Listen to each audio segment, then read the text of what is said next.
কিছু একটা কম থেকে যায়।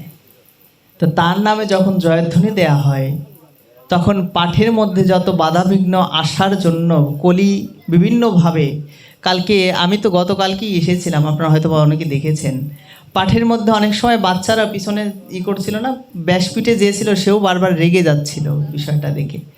আসলে এটা আমাদের বুঝতে হবে, যেখানে হরিকথা হয়, যেখানে ভক্ত সঙ্গ হয়, সেখানে কলি বিভিন্ন ছলে বিভিন্ন উছিলায় ঢুকতে চায়। কিন্তু এগুলো দেখে যদি একটা বক্তা, একটা শ্রোতার মন যদি ওই দিকে চলে যায়, মনে রাখবেন তাহলে কিন্তু আপনার শ্রবণটা সঠিক হলো না। এর জন্য মহারাজ পরীক্ষিত যখন ভাগবত কথাকে আস্বাদন করতে বসবে, সুখদেব গোস্বামীকে তিনি প্রশ্ন করলেন, প্রভু একটা কথা বলেন, আসন্ন মরণাপন্ন জীবের কর্তব্য কর্ম কি? বোঝা যায় তো প্রশ্নটা?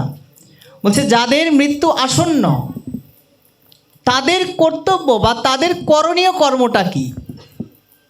তখন তিনি বলেছিলেন, আর অন্য কোনো পথ নাই, হরি কথা আস্বাদন, হরি কথা স্মরণ, হরি কথা চিন্তনই হচ্ছে আসন্ন মরণাপন্ন জীবের উদ্ধারের একমাত্র উপায়। অতএব এই হরি কথা কখনো সাধারণ কথা নয়। ভাগবতের মধ্যে ভগবান বললেন, দেখেন এখানে হয়তোবা কালকে অনেকটা সময় ভাগবত হয়েছে, আমি জানি, আমি ছিলাম কালকে ওইখানে, কিন্তু দেখেন অনেকেরই হয়তোবা ধৈর্য হারা হয়ে গিয়েছে, কিন্তু আবার অনেকের কিন্তু মনেই হয় না যে কত সময় চলে গেল। বিষয়টা যাদের মন একাগ্র হয়ে রয়েছে, আপনারা জানেন এই একাগ্রতাটার মূল গোপনীয় বিষয় কি? ভাগবতের মধ্যে ভগবান বলছেন, যেই ভক্ত আমার কথারূপ অমৃতকে দিবানিশি পান করে, আমি তার কর্ণগুহর দ্বারা হৃদ মন্দিরে প্রকটিত হই। নিতাই গৌর সীতানাথ প্রেমানন্দে গৌর হরি বল। কেননা তিনি জানেন কলিযুগের মানুষের এত ধর্ম করার একাগ্রতা থাকবে না, এত সংযম থাকবে না, মন চঞ্চল থাকবে, আর চঞ্চল মনে কখনো গোবিন্দকে স্থির করে রাখা যায় না। এর জন্য তিনি কৃপা করে এই যে ভাগবতের মধ্যে যেই কথাগুলো আপনারা আস্বাদন করবেন, ভগবানের লীলা, ভক্ত চরিত্র যা কিছুই আস্বাদন করেন না কেন, বুঝতে হবে এগুলো কোনো সাধারণ কথা নয়। এজন্য মনটাকে আগে শান্ত করে বসতে হবে। কেননা আমার এই হৃদ মন্দিরে যদি ভগবানকে ডেকে আনি আমরা, তাহলে মনটাকে আগে পরিষ্কার করতে হবে না? আজকে এই বাড়িতে ভাগবত কথা হবে, কিন্তু এই বাড়ির উঠানটা যদি পরিষ্কার না থাকতো, তাহলে কি এসে আমরা বসতে পারতাম? পারতাম না। অতএব যে কোনো কিছুর জন্য একটা উপযুক্ত পরিবেশ আগে দরকার হয়। অতএব ভগবানকেও যদি আমাদের হৃদ মন্দিরে প্রকাশিত করতে হয়, উদ্ভাসিত করতে হয়, তাহলে আমাদের মনটাকেও আগে শান্ত করতে হবে। শান্ত করলে তবেই আমাদের কর্ণগ্রহর দ্বারা আমাদের গোবিন্দ প্রবেশ করে হৃদ মন্দিরে যখন বসে যাবে, তখন আর মন চঞ্চল হওয়ার কোনো সুযোগ থাকবে না। তখন যতই পৃথিবীতে প্রলয় হয়ে গেলেও দেখবেন মন আর সেই দিকে যাবে না, মন ভাগবতের দিকেই থাকবে। তো যাই হোক, আমাদের চেষ্টা থাকতে হবে যতটুকু সময় ভাগবত আস্বাদন হয় এর মধ্যে নিজের মনটাকে স্থির করে রাখা। মহারাজ পরীক্ষিত যখন ভাগবতের জন্য প্রশ্ন করলেন, সুখদেব গোস্বামী বলেছিলেন, শোনো, হরি কথা শুনতে হলে আগে নিজের আসনটাকে জয় করো। কথাটা মন দিয়ে শুনতে হবে। যদি ভগবানের দিব্য লীলা কথাকে চিন্তন করতে, স্মরণ করতে যদি ইচ্ছা হয়, তাহলে আমাদের আসনটাকে আগে জয় করতে হবে। আসন মানে কি? যে যেইখানে বসে আছি সেইটাকে আগে জয় করতে হবে। কেমন? এইখানে বসে থেকে আমার মন যেন ঘরের ভিতরে না চলে যায়, এখানে বসে থেকে আমার যেন জুতার দিকে মন চলে না যায়, এদিকে বসে থেকে যেন কিভাবে কে সেজে আছে ওই দিকে যাতে মন না চলে যায়, তাহলে কিন্তু ভাগবত শোনাটা আমাদের পুঙ্খানুপুঙ্খ হবে না। এর জন্য আমাদের আগে মনটাকে স্থির করে আসনে যে যেইখানেই বসে আছেন প্রার্থনা রাখতে হবে, প্রভু যখন ভাগবত কথা শোনার জন্য বাড়ি থেকে বেরোবেন, প্রভু তোমার চরণে আমি এই নিবেদন করি, যেন যতটুকু সময় ভক্ত সঙ্গে আমরা থাকি আমাদের মনটা যেন আর অন্যদিকে না যায়। নিতাই গৌর সীতানাথ প্রেমানন্দে গৌর হরি বল।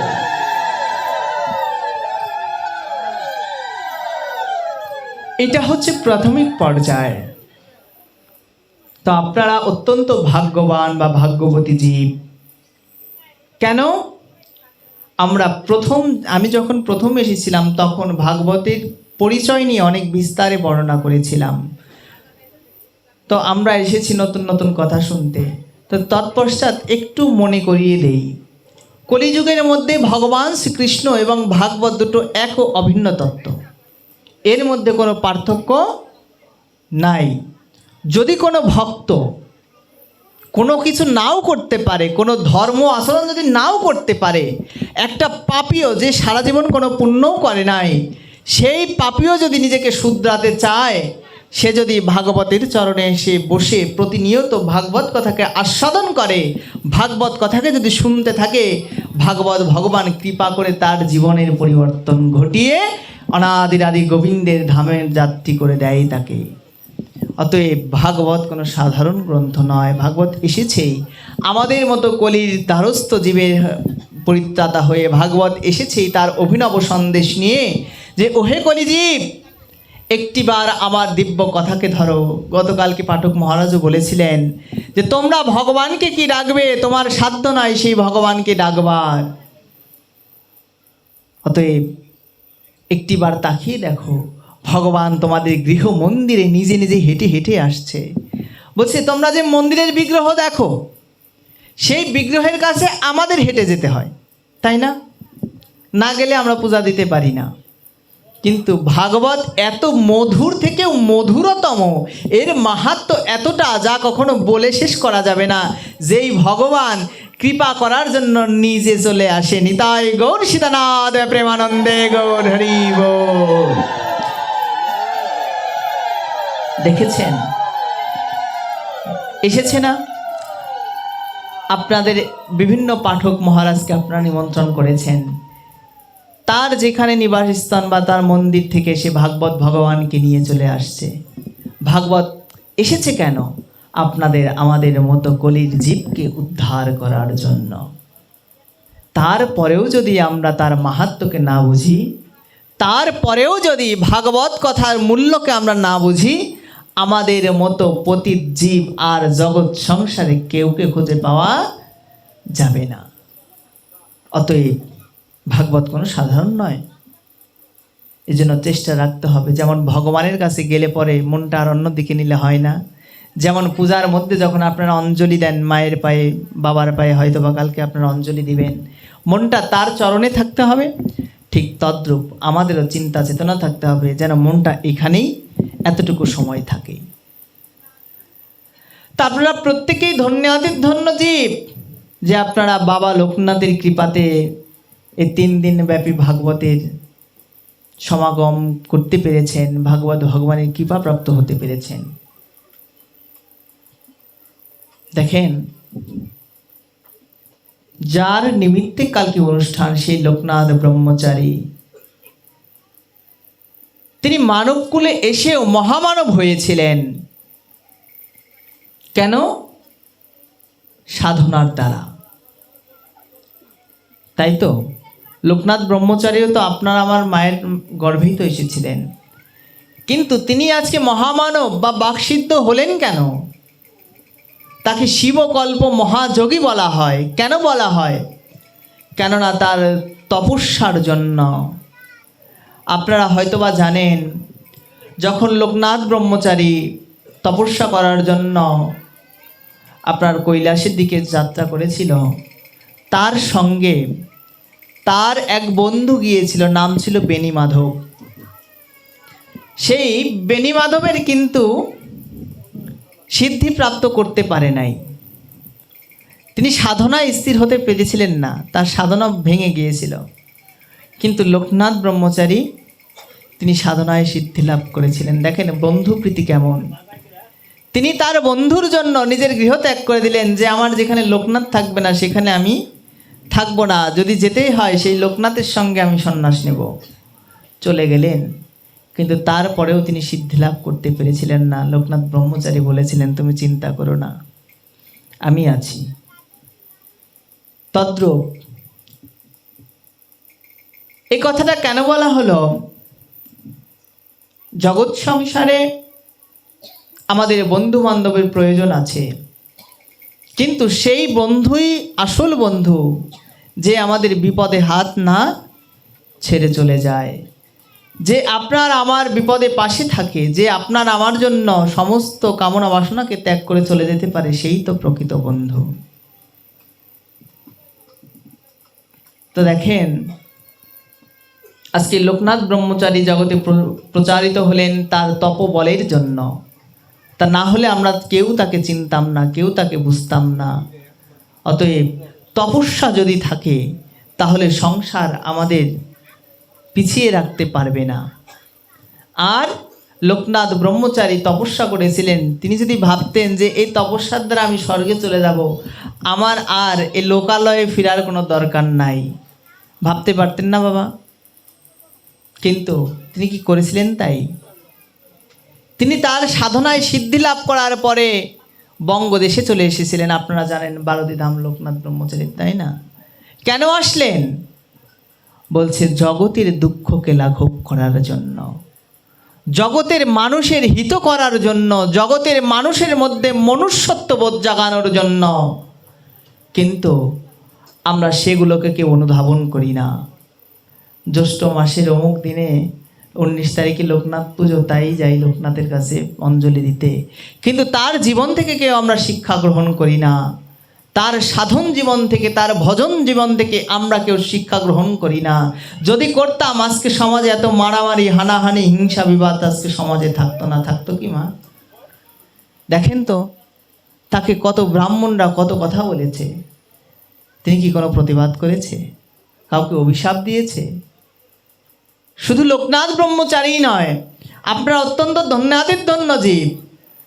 আজকে আমাদের এই জয়দাদার সাথে গিয়েছিলাম আপনাদের প্রণব মঠে, তারপরে হচ্ছে নরোত্তম গোস্বামীর আশ্রমে, ফটিক গোসাইয়ের আশ্রমে। দেখেন তো এদের কথা চিন্তা করে, এরা কি এমনি এমনি আজকে এই পর্যায়ে এসেছে? তারাই ছিল জগতের আসল মানুষ। কিন্তু আপনারা অত্যন্ত ভাগ্যবান, তাদের সান্নিধ্যে আপনারা আছেন। কিন্তু আপনারা অত্যন্ত দুর্ভাগ্যবানও যদি এদের সান্নিধ্যে থেকে যদি কিছু অর্জন না করতে পারেন, তাহলে মানব জীবনে আসা যাওয়াই সার হয়ে যাবে।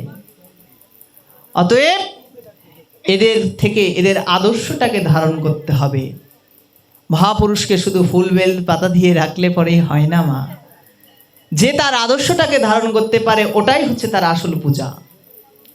আজকে লোকনাথ ব্রহ্মচারীর জন্য হয়তোবা কালকে অনেকে না খেয়েই হয়তোবা পুষ্পাঞ্জলি দেবেন, কিন্তু তার আদর্শটাকে যে প্রকৃতপক্ষে ধারণ করতে পারবে, তার শিক্ষাটাকে, তার উপদেশকে যে ধারণ করতে পারবে, লোকনাথ ব্রহ্মচারীর পায়ে কালকে যত মানুষ অঞ্জলি দিলে তিনি যতটুকু সন্তুষ্ট না হবেন, তার আদর্শকে যে ধারণ করবে, এবার আপনারা বলেন তো তার থেকে কি বেশি খুশি হবে না কম খুশি হবে? আমাদের উচিত মহামানবদের পদাঙ্ককে অনুসরণ করা। আমাদের উচিত তাদের থেকে মানবতার বোধকে শেখা, তাদের মহামূল্যবান বাণীগুলোকে নিজের জীবনে পরিচালিত করা। তবেই তার সঠিক পূজা করা হয়, তা না হলে তার পূজা হয় না। আড়ম্বরে পূজা করাটা সহজ, আচরণে পূজা করাটা এত সহজ নয়, তাই তো? তো আমি আপনাদের কাছে প্রার্থনা রাখবো, যেহেতু বাবা লোকনাথ কৃপা করে ভাগবত ভগবানকে এখানে আনালেন, আপনাদের কাছে আমার একটা একান্ত প্রার্থনা থাকবে, যেন ভাগবতের থেকে যা শোনেন কিঞ্চিত যদি জীবনে ধরে রাখতে পারেন, সেটাই আপনার সার্থকতা। যদি আসেন এবং চলে যান, তাহলে কিন্তু পাঠ শুনে কোনো হিত হবে না। কালকে পাঠক মহাশয় বললেন কত সুন্দর, দেখেন শ্রবণাম মঙ্গলম, শ্রবণ করলে মঙ্গল, এতে ভুল নাই। কিন্তু মঙ্গলটা তখন বেশি কার্যকর হবে যখন আপনি সেটাকে নিজের জীবনে আচরণে আনবেন। অতএব সেই আশাবাদকে ব্যক্ত করে আজকে আমরা একটু ভাগবতীয় কথার মধ্যে প্রবেশ করি। তো যাই হোক, আমাদের যেহেতু ভগবানের কালকে আরাধনা হবে, যেহেতু ব্রহ্মচারী মহাশয়ের পূজা হবে, আমাদের আগে বুঝতে হবে যে ভগবানের কাছে কি চাওয়া প্রয়োজন। আমরা কেউই জানি না যে ভগবানের কাছে কি চাইতে হয়। আপনারা জানেন ভগবানের কাছে কি চাইতে হয়? কি চাইবেন আপনারা? পিছনের মায়েরা, কি চাইতে হয় ভগবানের কাছে? আমার একটা বাড়ি হোক, আমার একটা গাড়ি হোক, আমার সুন্দর একটা বউ হোক, এগুলো, আমার ছেলেটা যেন একটু চাকরি বাকরি পাক, এগুলোই তো আমরা চাই। এগুলো বাইরে কি কেউ চাই? এই পিছনের মায়েরা কথা বলেন একটু, এগুলোর বাইরে চাই কেউ? কথা বলে না। মানে এরা এগুলোই চায়, এগুলোর বাইরে আর কেউ চায় না, বোঝা গেল তাই। তো যাই হোক, আপনারা অনেক ভালো, আমাদের গ্রামের মানুষ চায়। তো যাই হোক, আজকে ভাগবত থেকে যেই লীলাটাকে আমি আস্বাদন করানোর চেষ্টা করব, ভগবানের কাছে কি চাইতে হয়, এমনকি কি চাইলে ভগবানও সন্তুষ্ট থাকে, ভক্ত সন্তুষ্ট থাকে। যার দেবার ক্ষমতা 10 টাকা, তার কাছে যদি আমি 1 টাকা কামনা করি মা, তাহলে বিষয়টা কেমন হয়ে যায়? ভালো হয় কি লস হয়ে গেল না? আমি তো সব কিছু লাভ লসের চিন্তা করি, কিন্তু ভগবানের কাছে আমরা যা চাই ভগবান বেটা হাসে। কেন হাসে? বলছে আমার কাছে যা চাইলো এগুলো তুমি না চাইলেও তোমার কর্মে যদি থাকে আমি তোমাকে এমনি দিয়ে দেব। দেবে না মা? শাস্ত্র বললেন অবশ্যই বা ভক্তব্যম কৃতম কর্ম শুভাশুভ। তুমি চাও বা না চাও, তোমার ভাগ্যে যেটা আছে আমি তোমাকে সেটা দিয়েই দেব।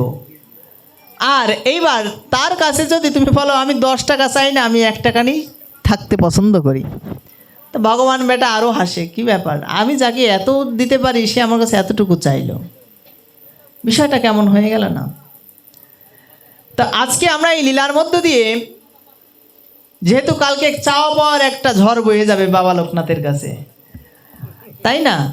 যে আজকে যদি আমার ছেলেটা চাকরি হয়, সামনের বার লোকনাথ ব্রহ্মচারীর জোর মূর্তি দিয়ে বাড়িতে পূজা করব। যদি না হয় তাহলে কিন্তু করব না। করেন কেউ? অনেক সময় মানত করেছেন না আপনারা, যে আমার যদি এই মনোবাসনাটা পূর্ণ হয় তাহলে মা আমি তোমাকে 2টো পাঠা দিয়ে যাব, কিন্তু যদি না হয় তাহলে আর দেওয়ার কোনো বালাই নাই। আচ্ছা বলেন তো, স্বার্থের চিন্তা কখন করে মানুষ? এই চিন্তাটা কখন করে যে তুমি যদি আমাকে কিছু দাও আমি তোমাকে তখন কিছু দিব? এই চিন্তাটা আমরা ব্যবসায়িক ক্ষেত্রে খাটাই না? কি বলে বাবারা, কি বলে মায়েরা? হয়তো বা জানবে না, এটা আমরা কোথায় খাটাই? ব্যবসায় খাটাই না? যে তুমি আমাকে কিছু দিলে তবেই আমি তোমাকে দেব। অর্থাৎ তাহলে দেবতাদের সঙ্গে আমাদের সম্বন্ধটা ওই ব্যবসায়িক হয়ে গেল না? এবার আপনি চাইলেন, দেব দেবতার কাছে কোনো না কোনো বিষয় চাইলেন, বৈভব চাইলেন, ভগবান দিলও তাই। কিন্তু দিন শেষে যখন আমার কর্মফলের তাড়নায় আমি নরকে যাব, তখন কি ভগবান আমাকে বাঁচাতে আসবে? বলেন তো, আসবে বাঁচাতে? কেননা তুমি তো আমার সঙ্গে, ভগবান গীতার মধ্যে বলেন ইয়ে যথামাম প্রপদ্যন্তে তামস্ততাই বা ভজম মহাম্মম বর্তমান বর্তমান্তে মনুষ্যাপত্য সর্বসাহা। হে অর্জুন, যে আমাকে যেইভাবে ভজনা করে আমি তাকে সেইভাবেই তুষ্ট করি। তুমি যদি ওই চাওয়া পাওয়া নিয়ে ভজন করো, ভগবান তোমাকে ওই চাওয়া পাওয়া এ জগতেই দিয়ে দিবে। মৃত্যুর পরে তুমি স্বর্গে যাও নরকে যাও, ভগবানের আর সেটা দেখার বিষয় নয়। বোঝা গেল কি মায়েরা? বোঝা যাচ্ছে তো কথা? পিছন থেকে শোনা যায় তো? আচ্ছা শোনা গেলে বলেন তো, প্রেমসে বলেন তো একবার, জোরসে বলেন। পিছনের মায়েরা হাত উঠায় নাই, ভাবছে মনে হয় দেখতে পাই না। একটু হাত উপরে করি, প্রেমসে বলো, জোরসে বলো, আরো জোরে। নিতাই গৌর সীতানাথ প্রেমানন্দে কে হরি বল। কে বলে আমরা বলতে পারি না? দেখেছেন এত কষ্ট করে, এত গাদাগাদি করে বসে আছেন, তারপরও রাধে রাধে বললে পর মনটা কত হালকা হয়ে যায়। এটাই হচ্ছে ভগবানের নামের মহিমা। যেখানে হরি নাম হয়, যেখানে ভগবত নাম হয়, সেখানে আর অন্য কোনো দিকে কিন্তু মন যাওয়ার কোনো সুযোগ নাই, যদি সেটা সঠিকভাবে চিত্ত দ্বারা শোনা যায়, বোঝা যায়, আস্বাদন করা যায়। আর এর মতো আনন্দ জগৎ সংসারে আর কোনো জায়গায় কিন্তু পাবেন না। যদি আপনারা সম্মেলনে গেছেন না বাবা, অনেক সময় রাজনৈতিক বক্তারা যখন ওঠে স্টেজে, দেখবেন সে এমন পেঁচাল শুরু করে দেয়, মানে বিরক্ত লেগে যায়, না পারি উঠে আসতে, না পারি বসে থাকতে, হয় না এরকম অনেক সময়? কিন্তু এরকম কি দেখেছেন, যারা আপনি ভাগবত কথাকে যারা মন দিয়ে শুনে না তাদের ভাব আলাদা, আপনি পাঠ মন দিয়ে শুনছেন, শুনতে শুনতে ভাবের মধ্যে চলে গেছেন, কিন্তু তখন কোন দিক দিয়ে সময় চলে যাচ্ছে তাও মনে হয় না যে আরেকটু শুনি, আকাঙ্ক্ষাটা থেকে যায় না? এটা আমার নিজের দেখা। তো যাই হোক, কথার আকর্ষণ শক্তি আছে, কেননা নাম রূপে কৃষ্ণ ভগবান এই কলিযুগে অবস্থান করছেন। তো আজকে ভগবানও জীবকে ততটুকু দেয়, জীব যতটুকুর কামনা করে, জীব যতটুকুর যোগ্য, কিন্তু সেই ভগবানকেও বাগে ফেলে দেয়া যায়। সেই উপায়টা নিয়ে আজকে আমরা ভাগবত থেকে শুনব। শিখে রাখেন, যদি এত ভক্তের মধ্যেও যদি 2-4 জন একটু ধরে রাখতে পারেন তাহলেই সেটা তার জন্য উপকার হবে, তা না হলে কোনো উপকার নাই। কি চাইতে হয়, যদি এই বিষয়ে যদি আলোচনা করা হয় তাহলে আমাদের দেখতে হবে ভাগবতের ধ্রুব মহারাজের চরিত্রটা। আমাদের চৈতন্য মহাপ্রভু যখন লীলায় ছিলেন, তিনি সর্বদা দুটো চরিত্রকে একদম মুহুর্মুহুর শ্রবণ করতেন। ভগবানের লীলাকে তিনি অত আস্বাদন করতেন না। কেন? তিনি তো নিজেই তো কৃষ্ণ, তাই না? তিনি নিজেই কৃষ্ণ, বহির আবরণটা তার রাধার। আর ভগবান সবসময় ভক্ত চরিত্র শুনে আনন্দিত হয়। ভক্ত যেমন আমরা ভগবানের গুণগান করে আনন্দ পাই, আর ভগবান সবসময় ভক্তের চরিত্র শুনে আনন্দিত হয়। চৈতন্য মহাপ্রভুর সময় ধ্রুব চরিত্র আর প্রহ্লাদ চরিত্রটাকে বেশি শুনতেন। তার এক হৃদয়ের একটা টুকরা ছিল, কেননা তিনি তো ভক্ত বাঞ্ছা কল্পতরু। তা আজকে দেখেন, এক সময় ভারতবর্ষের একজন রাজা ছিলেন। তার বিবাহ হয়, প্রথম বিবাহ সুনীতির সঙ্গে। প্রথম রানীর নাম থাকে সুনীতি। সেই সুনীতির সঙ্গে যখন বিয়ে হয়, কিছুদিন চলে যায়, কিন্তু কোনো সন্তানাদি হচ্ছে না। তিনি বাধ্য হয়ে আরেকটা বিবাহ করলেন। এই কথাটা থেকে আপনারা বলতে পারেন, বাবা বিষয়টা কেমন হয়ে গেল, 2টা বিয়ে করছে, 3টা বিয়ে করছে। এটা কিন্তু কলিযুগের ঘটনা নয়, এটাকে বুঝতে হবে। বিভিন্ন যুগে বিভিন্নভাবে ধর্ম এসেছে। অতএব আগেকার যুগে রাজাদের সেই ক্ষমতা ছিল, রাজাদের সেই অ্যাবিলিটি ছিল, যার কারণে তারা যদি বহু পত্নীকেও যদি গ্রহণ করতেন তাহলেও তাদের কোনো দোষ ছিল না। এখন আপনারা বলতে পারেন, বাবা যদি এখন তাহলে আমি 2টা বিয়ে করি তাহলে সমস্যা কোথায়? আরে বাবা, একটা বউ নিয়েই মানুষ থাকতে পারে না, 2টো বউ বিয়ে করে দেখো না মজাটা কি, তাই না? বিষয়টা হচ্ছে আমরা বুঝবো না, আমরা তো এ জগতের মানুষ, এখনো সংসার জীবনে প্রবেশ করিনি। যারা করেছেন তারাই বুঝেন। তা কি হলো, তিনি যখন সন্তান হচ্ছে না, এবার রাজ্যভার চলবে কি করে, আরেকটা বিয়ে করলেন। দ্বিতীয় নাম, রানীর নাম হচ্ছে সুরুচি। গল্পটা মন দিয়ে শুনবেন, এর মধ্যে শিক্ষণীয় দিকগুলোকে আমি তুলে ধরার চেষ্টা করব। কেননা এই ধ্রুব চরিত্রটা হয়তোবা অনেকেই শুনেছেন, অনেকেই বুঝেছেন, কিন্তু এর দার্শনিক দৃষ্টিকোণগুলো থেকে আমি একটু আলোচনা করার চেষ্টা করব, যাতে দেখেন ভাগবত কথা জীবন্ত কথা। ভাগবত কথা কোনো গাল গপ্পের মধ্যে সীমাবদ্ধ নাই, এর মধ্যে দর্শন আছে। যদি এই দর্শনটাকে নিজের জীবনে উপলব্ধি করতে পারেন, যদি এই দর্শনগুলোকে খুঁজে বের করতে পারেন, তবেই ভাগবত শুনে আপনি আনন্দ পাবেন। তা না হলে ওই আসলেন আর গল্প আকারে শুনে চলে গেলেন, কিছু বুঝলেন না, তাহলে কিন্তু এগুলো শুনে আনন্দ হবে না। তো আসুন আমরা দেখি আমাদের পরমারাধ্য, আমাদের নিতাই চাঁদ কোন দিকে কথাগুলোকে নিয়ে যায়। সেই সুনীতি সুরুচি কিছুদিন যাওয়ার পরে সেই বড় রানীর গর্ভ থেকে একটা সন্তান হয়েছিল। তার নাম রাখলেন ধ্রুব মহারাজ।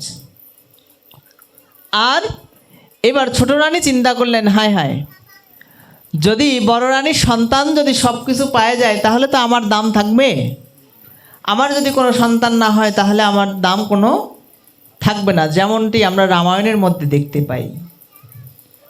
তিনি কি করলেন, তিনিও গর্ভধারণের ইচ্ছা পোষণ করে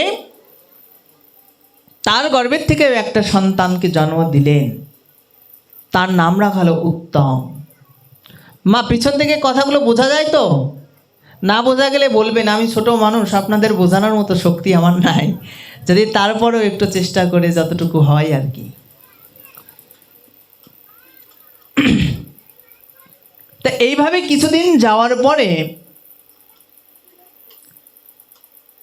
দেখবেন পিতা সব সময় বড় মানুষকে বেশি ভালোবাসে না ছোট মানুষকে ভালোবাসে? বলেন তো, যারা বড় ছেলে আছেন তারা জানবেন বিষয়টা, তাদের মা বাবা বেশি ভালোবাসে না ছোটটার প্রতি টান বেশি থাকে? ছোটটার উপরই তো। মায়েরা কি বলে, কার ওপর টান বেশি থাকে? সবার প্রতি। তারপরেও ছোটটার প্রতি একটু টান বেশি থাকে না? আচ্ছা, এইবার ওই রানীর ক্ষেত্রেও তাই হলো, পুত্রের ক্ষেত্রেও তাই হলো। রাজা কি করলেন, দুটো রানীকে এখন যতই বলুক দুইজনকেই সমান ভালোবাসি, এটা কখনো হয় না, মন সবসময় একদিকে টানে। বাস্তবিক একটু কথা বলে যাই।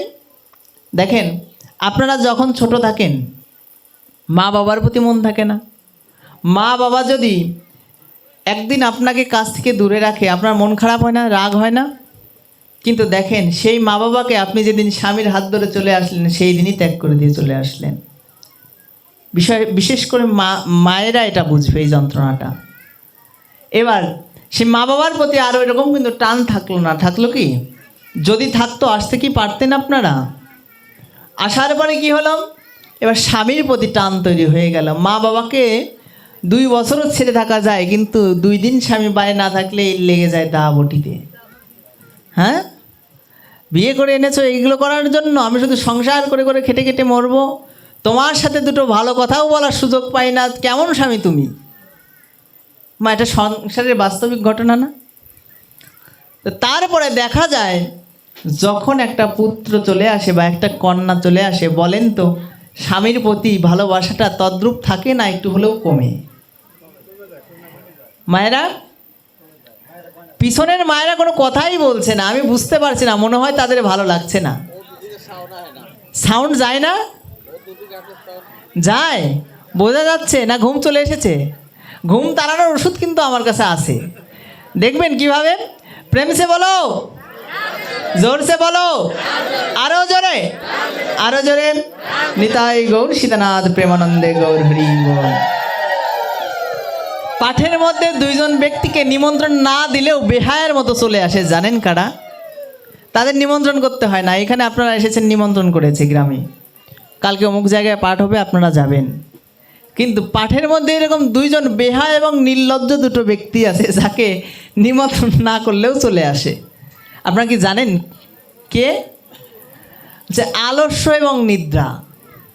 পাঠের মধ্যে দেখবেন বসতে বসতে বসতে হাত পা দুটো একদম কুচুমুচু হয়ে গেছে, তারপরে দেখবেন আস্তে আস্তে আস্তে ঘুম চলে এসেছে। কি বেহায়া, চিন্তা করা যায়। এদেরকে আমরা কেউ নিমন্ত্রণ করি না, বাড়ি থেকে ডেকেও আনি না, কিন্তু নিজে এসে হাজির হয়ে যায়।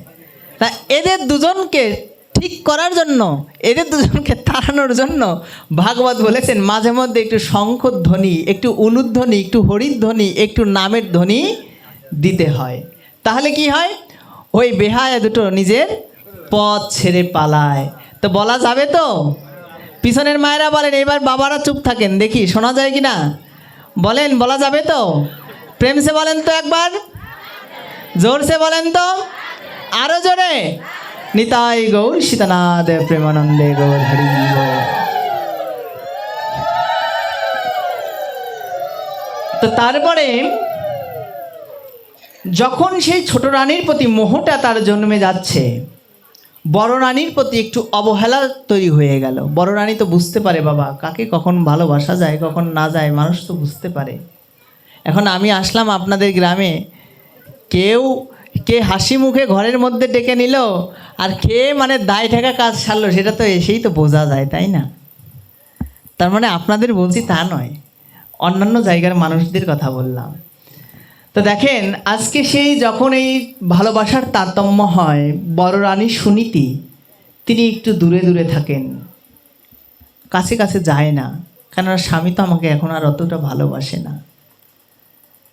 কিন্তু পুত্র ধ্রুব তিনি তো বুঝতে পারেন নাই, তিনি জানতে পারেন নাই ছোট মানুষ কি বোঝে কাকে কে ভালোবাসে না না বাসে। এইবার যখন একদিন সেই সুনীতির পুত্র রাজা উত্তম, তিনি একদিন বাবার কাছে খেলতে খেলতে বাবার কোলে গিয়ে বসলেন রাজ সিংহাসনে। বাবা তাকে কোলে নিয়ে হাসছে, গল্প করছে, খেলছে। এবার ধ্রুবের মনেও বাসনা হলো, ইস আমিও যদি বাবার কোলে যায় একটু বসতে পারতাম। 5 বছরের শিশু এই ভাবনা করে যখন গেলেন, পিতা মহারাজকে বললেন, বাবা আমাকে কি একটু কোলে নেবে? পিতা ধ্রুবের দিকে একবার তাকাচ্ছে, একবার উত্তমের দিকে তাকাচ্ছে, আর একবার ওই ছোট রানীর দিকে তাকাচ্ছে। যদি ধ্রুবকে যদি কোলে নেয়, যতই হোক বাবার তো একটা পরাণ পুড়ে, যতই হোক, কিন্তু যখন ওই ছোট রানীর দিকে তাকায় তখন আর বাবা নিতে পারে না। তখন তিনি কি করলেন, বলছেন, বাবা তোমাকে আমি পরে নিব, তুমি একটু পরে আসো। ধ্রুব মহারাজ বারবার বিরক্ত করছে। ছোট রানী লক্ষ্য করে গিয়ে দৌড়ে গিয়ে তার কাছে বলছেন, আরে বেটা, তোর বাবার কোলে ওঠার ইচ্ছা তাই না? শোন, তোর মাকে তোর বাবা এত ভালোবাসে না আমাকে যতটা বাসে, অতএব বাবার কোলে যদি ওঠার যদি ইচ্ছাই হয়, তাহলে আমার গর্ভ থেকে যেদিন জন্মাবি সেই দিন বাবার কোলে উঠবি। তা বলছে, মা আমার দোষ কি? বলছে, তোর একটাই দোষ, তুই বড় রানীর গর্ভ থেকে জন্মেছিস। হায় রে সংসার। দেখবেন অনেক সময় বাস্তবিকতাটা কোথায়, অনেক সময় দেখবেন জ্যাঠা এবং নিজের মায়ের সঙ্গে হয়তোবা বা জেঠিমার সঙ্গে নিজের মায়ের হয়তোবা বিবাদ লাগে। কখনো কখনো যখন আমরা বাচ্চা থাকি বুঝি তো না, তখন মনে হয় যেন একটু জ্যাঠার কোলে নিয়ে একটু ঘুরে বেড়াই। জ্যাঠা খুব ভালোবাসে, কিন্তু দেখবেন জেঠিমার ভয়ে আদর করতে পারে না, যে যদি ন্যায় কোলে তাহলে হয়তোবা দেখলে পরে এগুলো নিয়ে অশান্তি হবে। আমরা বাবাজিরা খুব অসহায়, আমরা চাইলেও সব কিছু করতে পারি না, তাই তো? তো যাই হোক, মায়ের আবার রাগ করেন না। এদিক দিয়ে কি হলো, যখন এই ঘটনাটা ঘটল, ধ্রুব মহারাজ অজস্র ধারায় কাঁদতে লাগলেন, হায় হায় রে, এটাই সংসার। উত্তম সেও তো বাবার সন্তান, আমিও তো বাবার সন্তান, কিন্তু বাবা তাকে কোলে বসালো, আমাকে কেন কোলে বসালো না? ছোট বাচ্চা তো বুঝতে পারে নাই, মায়ের কাছে গিয়ে অজস্র ধারায় বড় রানীর কাছে গিয়ে কাঁদতে লেগেছে। মা একটা কথা বলো, পুত্র কি সবার কাছেই সমান নয়? তুমি কি আমাকে এবং দাদা ছোট ভাই উত্তমকে আলাদাভাবে দেখো? মা বললেন, কখনোই নয় বাবা। বলছেন, তাহলে বাবা কেন এই বিচারটা করলো? তাহলে আমার ছোট মা কেন এরকমভাবে আমাকে তাড়িয়ে দিল, বলতে পারো তুমি? মা বলছেন, বাবা মা তো জানে বিষয়টা, ছোট সন্তানকে কি বলবে। বাবা তুমি মন খারাপ করো না, আজকে হয়তো বা তাড়িয়ে দিয়েছে, কালকে তোমার বাবা কোলে তোমাকে নিবে। এই কথা যখন বলছে, ধ্রুব মহারাজ তারপরেও কেঁদে যাচ্ছে, ক্রন্দন করতে করতে করতে করতে বলছে কি, মা শোনো, আমার ছোট মা একটা কথা বলেছে, যে তুই যদি আমার গর্ভ থেকে জন্ম নিতে পারিস তবেই গিয়ে তুই তোর বাবার কোলে বসতে পারবি। মা তুমি আমাকে অনুমতি দাও যেন আমি আমার সেই ছোট মায়ের গর্ভ থেকে জন্মাতে পারি।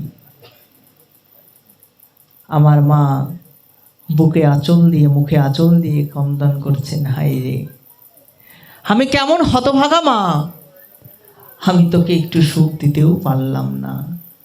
চেয়েছিলি বাবার কোলে বসতে, কিন্তু আমার সেই ক্ষমতাও নাই যে আমি গিয়ে হুঙ্কার ছেড়ে বলবো কেন তুমি ওকে কোলে বসালে, আমার সন্তানের কি অপরাধ, এই কথাটা বলার আমার শক্তি নাই।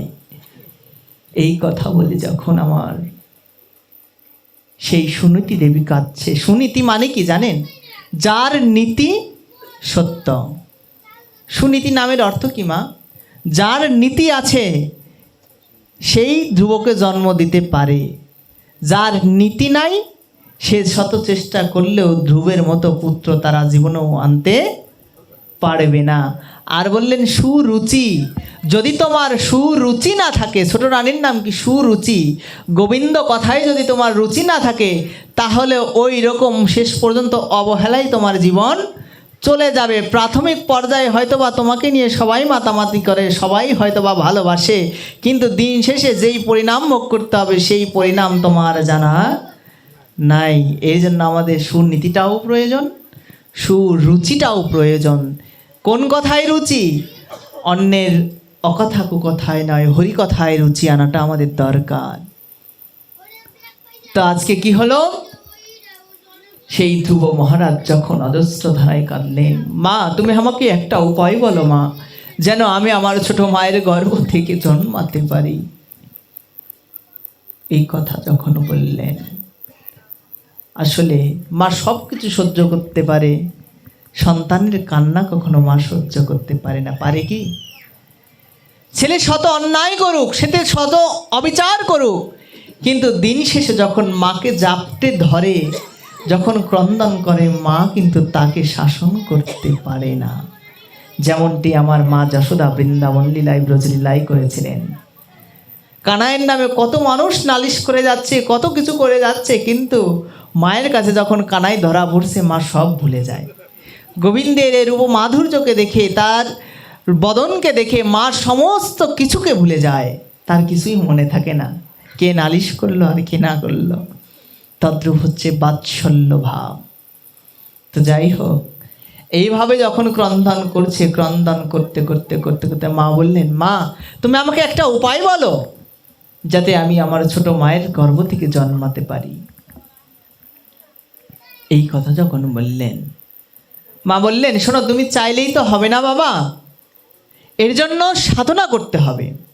কেননা আমি চাইলেই তো ভগবান আমাকে কোটিপতির ঘরে জন্ম দিবে না, দিবে কি? আমার যে কর্মের বোঝা, আমার যদি গরিব ঘর লেখা থাকে, আমি জীবনে চাইলেও কি অট্টালিকায় জন্মাতে পারবো? যদি পারা যাবে, কখন পারা যাবে? যখন আমার সাধন ভজন থাকবে, যখন গোবিন্দের সঙ্গে আমার ভাবের আদান প্রদান থাকবে, তখন গোবিন্দ কৃপা করে সেটাকে মনোবাসনা পূর্ণ করে দিলেও দিতে পারে। আজকে তখন কি হলো, যখন মা বললেন যাও, এর জন্য তোমাকে তাহলে ভগবানকে ডাকতে হবে বাবা, তুমি ভগবানকে ডাকো, যদি তিনি কৃপা করেন তাহলে হয়তোবা তুমি একদিন তোমার পিতার কোলে বসতে পারবে। এবার বললেন, মা তাহলে আমি একটা কাজ করি, শোনো ভালো একটা কথা মনে পড়েছে, তুমি তো ভগবানের কথা বললে, তাহলে আমি এখন ভগবানেরকে একটু ডাকতে চলে যাই। শুনেছি ভগবানকে ডাকতে গেলে নাকি সংসারে থাকার থেকে যদি বনের মধ্যে গিয়ে যে তার ডাকা যায়, তাহলে সেই ডাকটা তাড়াতাড়ি তার কাছে পৌঁছায়। কি মা, সত্যি না মিথ্যা? যখন আসনে বসেন, গুরু বীজ জপ করেন তো, গুরু গায়ত্রী জপ করেন তো, মঞ্চ স্মরণ যখন করেন, পিছন থেকে ছেলে এসে আসল ধরে টানে, মারে কোথায় ওই 10 টাকার নোটটা রেখেছিস, তাড়াতাড়ি দিয়ে আমি বাজারে যাব। যখন দাদুরা বা যখন দিদিমারা ভাবে যে একটু ভগবানের নাম গুণগান, একটু মালাটা স্মরণ করব, পিছন থেকে দেখবেন নাতি এসে টানাটানি করে, এই তুমি মালা পরে নিবে, তাড়াতাড়ি আমার সঙ্গে একটু গল্প করো, চলো এখান থেকে ঘুরে আসি, বাজারে যাব। তখন কি হয়, মালা নেন আপনারা নাকি চলে যান বলেন তো? চলেই যেতে হয়। অর্থাৎ ভগবানকে ডাকতে হলে নিরালায় নিভৃতে ডাকাটাই কিন্তু উত্তম। যেখানে লোক সমাগম, যেখানে আপনার বাধা আসবে, সেইখানে থেকে মনটাকে স্থির করা সহজ নয়। এই জন্য কালকে বাবা খুব সুন্দর একটা কথা বলেছিলেন যে অন্তত পক্ষে সারাদিন ভগবানকে যতটুকু সময় স্মরণ করেন বা না করেন, অন্তত পক্ষে ঘুমানোর সময়টা, সবাই ঘুমাই পড়ে তো, আপনি তো পরে ঘুমান, তখন কি হয়, পাশে যে শুয়ে থাকে তার সঙ্গে গল্প না করে একটু ভগবানকে স্মরণ করেন। কেননা কে বলতে পারে আজকে রাতটাই আমার শেষ রাত হবে না? সংসারে, জগৎ সংসারে আমরা কেউ কারো নই। জগৎ সংসারে এসেছি সাময়িক সময়ের জন্য। পুত্র, পরিবার, এগুলো দ্বারা আপনারা শতনামের মধ্যে পড়েন, ফলরূপে পুত্র কন্যা ডাল ভাঙি পড়ে, কালরূপে সংসারেতে পক্ষ বাসা করে। তাই না? এই যে পুত্র, পরিবার, এই সন্তান, সন্ততি, এগুলো আমাদের ফলরূপ। যেমন একটা বৃক্ষের যখন ফল আসে দেখবেন বৃক্ষটা মাটিতে সঙ্গে একদম মিশে যায়। ভগবান এটিকেও শিক্ষা দেয়, শোনো শোনো জগৎ জীব, তোমরাও যখন অধিক কিছু পাও তখন তোমাদের মাথাটাকে নত করতে শেখো। যদি না নত করো তোমার ওই মাথা তোমার সঙ্গে থাকবে। থাকবে কি?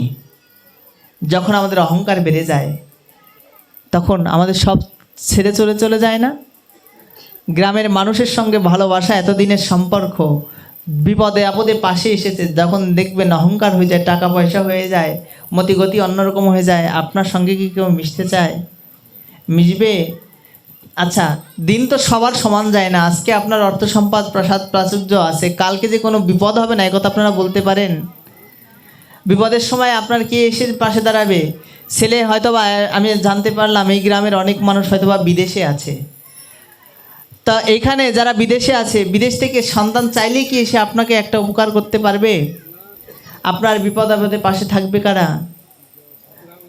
তাহলে বোঝা গেল জগৎ সংসারে আপনি যাকে তুচ্ছ করছেন সেও আপনার একদিন বিপদের সঙ্গী হবে। অতএব কারো সঙ্গে এইগুলো নিয়ে মারামারি, ঝগড়া, বিবাদ আপনারা করবেন না। মনে রাখতে হবে জগৎ সংসারে আমরা প্রত্যেকেই প্রত্যেকের জন্য এসেছি।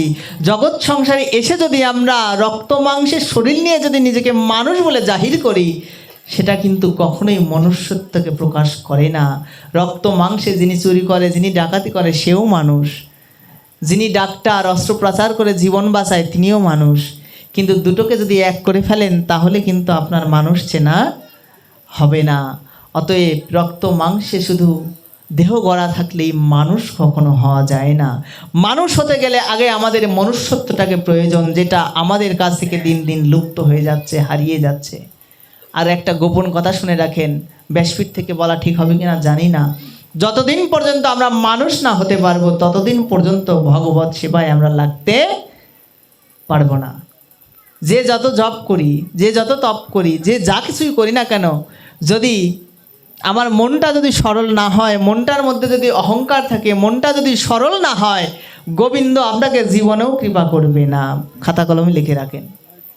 বাস্তবিক উদাহরণ একটু বলে যাই, বাস্তবিক উদাহরণ ছাড়া তো হবে না। ভগবান বলেছেন আমি ভক্তের দুটো জিনিসকে সহ্য করি না। শোনো, তুমি যত বড় ভক্ত হয়ে যাও তার প্রমাণও দেব, ভক্তের চোখের জল ভগবান কখনো সহ্য করতে পারে না। এজন্য যত যত ভগবানের জন্য কাঁদা যায়, ভগবানের মনটা তত তাড়াতাড়ি গলে।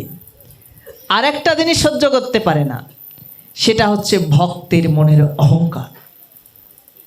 লেশ মাত্রও যদি তোমার অহংকার থাকে, মানের অহংকার, কুলের অহংকার, অন্যান্য কিছুর অহংকার, ভগবান তোমাকে সহজে গ্রহণ করবে না। তোমাকে একদম সেই অহংকার শেষ করতে ভগবানের যা কিছু করা লাগে ভগবান সেগুলোই করবে। বাস্তবিক উদাহরণ দেখবেন ভাগবতের মধ্যে। রাসলীলা আপনারা শুনেছেন না?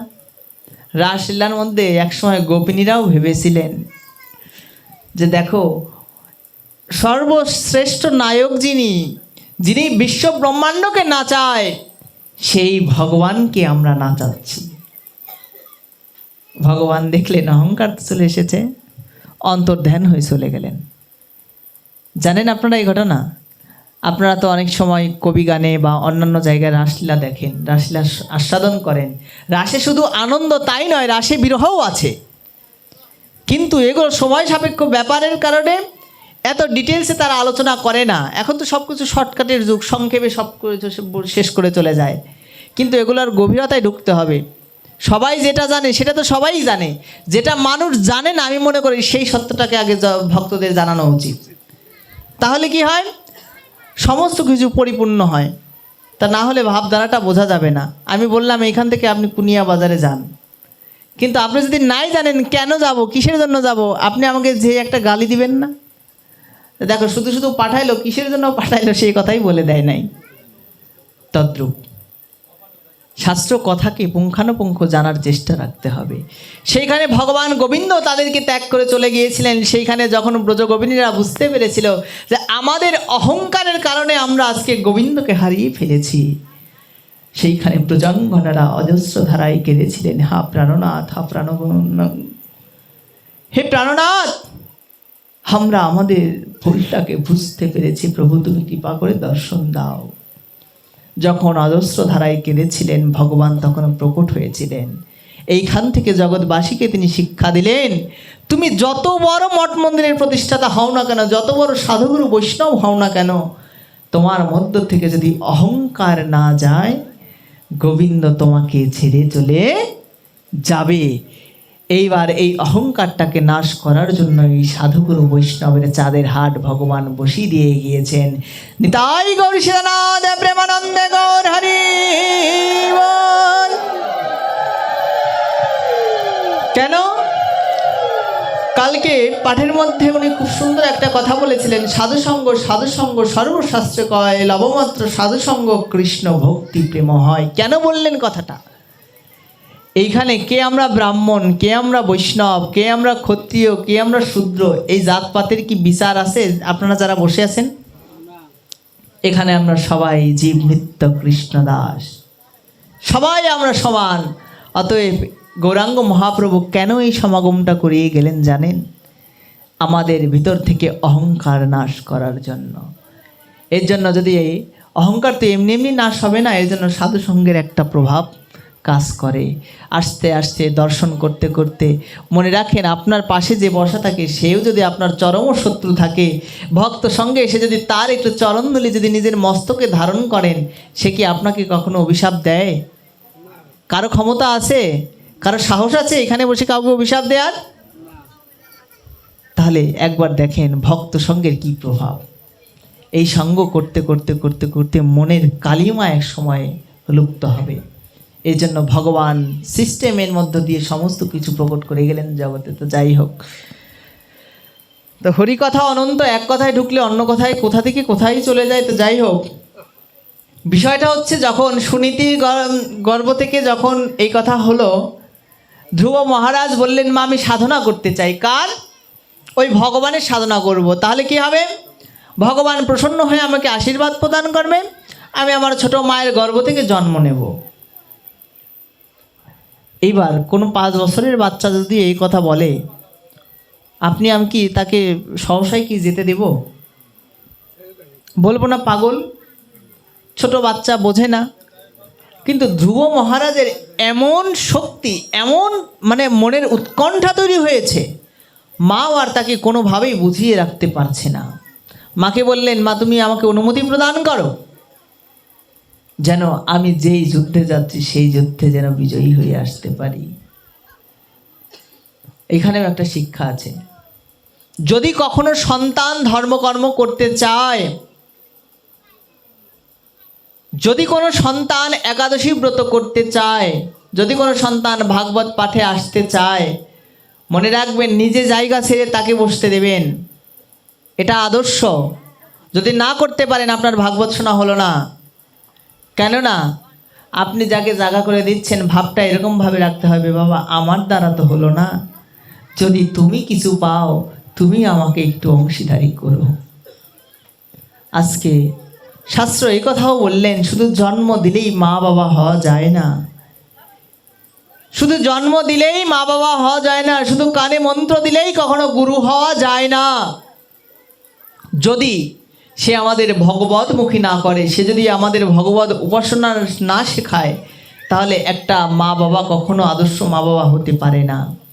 যদি সন্তান কোনো ভাগ্যক্রমে যদি কখনো সাধন ভজন বা যদি জপ তপ যা কিছু হোক করতে চায়, আপনারা উৎসাহ প্রদান করবেন। মনে রাখবেন, একটা সন্তান যদি ধর্মপথের প্রতীক হয়, এটা আপনার 1-2 জন্মের ভাগ্য নয়, এটা আপনার শত শত জন্মের সুকৃতির ফসল। আর এই সন্তানের জন্য আপনার 1-2 পিঁড়ি নয় 21 পিঁড়ি পর্যন্ত উদ্ধার হয়ে যেতে পারে, যদি কোনো সন্তান যদি সেই ভগবত পথের যাত্রী হয়। অতএব আপনি যদি তাকে টেনে ধরেন, নরকে তাকেও যেতে হবে, আপনাকেও যেতে হবে। দিন শেষে যদি সেই সন্তান বলে, মা এসেছিলাম তোমার গর্ভে একটু ভগবানের সেবা করার জন্য, কিন্তু তুমি আমাকে করতে দিলে না, তুমি আমাকে নরকগামী করলে। অতএব তখন সেই সন্তানটা যদি মা বাবার কারণে যদি আমাদের অমঙ্গল হয়, সেই পুত্র কখনো মা বাবাকে কি কখনো ভালো কিছু বলতে পারে? আপনি আমি বলবো? তাহলে আজকে মা চিন্তা করলেন যে ধ্রুবকে আর আটকে রাখা যাবে না, যা বাবা তুই যা, চলে যা। অনুমতি যখন দিলেন, মাকে প্রণাম করে চললেন আমার ধ্রুব মহারাজ। যেতে যেতে বন জঙ্গল, এত তো আগে পরিষ্কার পরিচ্ছন্ন জায়গা ছিল না, বনের মধ্যে বাঘ সিংহ হুঙ্কার করছে, কিন্তু ধ্রুব মহারাজের ওইদিকে কোনো ভ্রুক্ষেপ নাই। তার একটাই লালসা, আমি ভগবানকে দেখব, ভগবানের সান্নিধ্য পাবো, ভগবানের কাছে আমার গিয়ে মনের দুঃখ কষ্টকে জানাবো, তবেই গিয়ে যদি তার কৃপা হয় তাহলে আমার দুঃখের উপশম হবে। আজকে ধ্রুব মহারাজ দেখিয়ে গেলেন, বুঝিয়ে গেলেন, হে জগজ্জীব, তোমার এই দুঃখের কথা, তোমার এই ব্যথার কথা যদি কারো কাছে না বলতে পারো, আমার ওই অনাদিরাদি গোবিন্দের কাছে একটিবার নিবেদন করো। যদি তুমি ভাবো যে আমার এই দুঃখের দিনে, আমার এই বিপদের দিনে আমার এই ব্যথাকে কে শুনবে, যদি তুমি ভাবো যে আমার এই দুঃখ, আমার এই কষ্টে সংসারের কেউ আমার পাশে নাই, কার কাছে গিয়ে আমি আমার এই মনোদুঃখকে, মনোকষ্টকে ব্যক্ত করবো? ধ্রুব মহারাজ আজকে জগজ্জীবকে দেখিয়ে গেলেন, হে জগজ্জীব, আমার দিকে তাকিয়ে দেখো, আমার এই তুচ্ছ বিষয়, তুচ্ছ ঘটনার জন্য আমি আজকে ভগবদ্মুখী হয়ে যাচ্ছি। তোমাদের জগৎ সংসারে ওই রকম দুঃখ দুর্দশা আসবে, তোমরাও ভাববে যে কার কাছে গিয়ে আমি আমার এই তাপিত পরাণটাকে একটু জুড়াবো, তোমরাও পথ খুঁজবে, কিন্তু আমাকে তোমরা দেখো, জগৎ সংসারের কেউ তোমাদের দুঃখকে লাঘব করতে পারবে না। অতএব যদি কেউ পারে, সে আমার অনাদিরাদি গোবিন্দ, সে আমার ভগবান, সে আমার পরমাত্মা স্বরূপ। যদি তার কৃপা হয় তবেই জীব এই দুঃখ সমুদ্র থেকেও দুঃখকে ভোগ করে না। কিন্তু যে আমার ওই ভগবানের হাতকে ছেড়ে দিয়ে এই মায়ার বশবর্তী হয়ে যায়, তার কপালে এই দুঃখ থেকে কোনো সময় নিস্তারও হয় না। যদি তোমাকে কেউ ধিক্কার করেও যদি কেউ একবার ভগবৎমুখী তোমাকে করে দেয়, মনে রাখবে সেই তোমার পরম বন্ধু, তোমার সেই পরম বান্ধব। কিন্তু যে তোমাকে ওই ভগবৎ পথ থেকে বিচ্যুত করে দেয়, মনে রাখবে সেই তোমার পরম শত্রু। জগৎ সংসারে কেউ তোমার বন্ধু নয়, জগৎ সংসারে কেউ তোমার শত্রু নয়। অতএব এগুলোকে বুঝতে হবে, তবেই ভাগবত শোনাটা সার্থক। আজকে যখন ধ্রুব মহারাজ যাচ্ছে বনের মধ্য দিয়ে, আজকে ভগবান বলেছে যে আমাকে একবার স্মরণ করে, যে আমার দিকে একবার অগ্রসর হয় বা একটি পা অগ্রসর হয়, আমি ভগবান তার দিকে 10 পা অগ্রসর হইনি। তাই গৌর সীতানাথ প্রেমানন্দে গৌর হরি। আজকে আমার ভগবান দেখলেন, অন্তর্যামী ভগবান, তিনি দেখলেন যে ধ্রুব মহারাজের চাওয়াটার মধ্যে কোনো অকপটতা নাই। জগৎ সংসারে সবাই চায় ভগবান আমাকে দাও, আমাকে দাও, তবেই আমরা তোমাকে দেব। কিন্তু একটিবার নিজেকে প্রশ্ন করেছেন, ভগবানকে যে আপনি যা দিচ্ছেন, এগুলো কি আপনার জিনিস দিচ্ছেন নাকি ভগবানের জিনিসই ভগবানকে দিচ্ছেন? চিন্তা করে দেখেছেন? ভগবানকে যে পূজা দেওয়ার জন্য যে ফুলগুলো গাছ থেকে চয়ন করে আনছেন, আজকে ভগবান যদি সেই গাছের মধ্যে সেই শক্তি না দেয়, ভগবান যদি সেই গাছে ফুলকে না ফোটায়, আপনি আমি পারবো তো একটা ফুলকে বানিয়ে নিয়েছে গোবিন্দকে দিতে? অর্থাৎ আমরা কতটা ঋণী একবার চিন্তা করে দেখেন। আপনার কাছ থেকে টাকা নিয়ে আপনার এই ঋণ পরিশোধ করছি, বিষয়টা এরকম হয়ে গেল না? কিন্তু একবারও চিন্তা করে দেখি না, যেই ভগবান আমাকে এতদিন বাঁচিয়ে রেখেছে, যেই ভগবান দেখেন এখানে ফ্যান চলছে, ফ্যান চালানোর জন্যও আপনার বিদ্যুৎ বিল পরিশোধ করতে হচ্ছে না? যদি বকেয়া রাখেন, আপনার কি কারেন্ট কি দিবে না লাইন কেটে দেবে? আচ্ছা, একবার দেখেন তো, আপনি আমি এতদিন বেঁচে আছি, এত সুন্দর স্নান করার জন্য জল পেয়েছি, খাবার জন্য আহার পেয়েছি, কত সুন্দর অক্সিজেন নিচ্ছি পরিবেশ থেকে, কত সেবা শুধু নিয়েই যাচ্ছি, তার বিনিময়ে আমরা ভগবানকে কি দিচ্ছি? ভগবান আমাদের এত কিছু দিচ্ছে, আলো দিচ্ছে, বাতাস দিচ্ছে, সূর্যকে উঠাচ্ছে।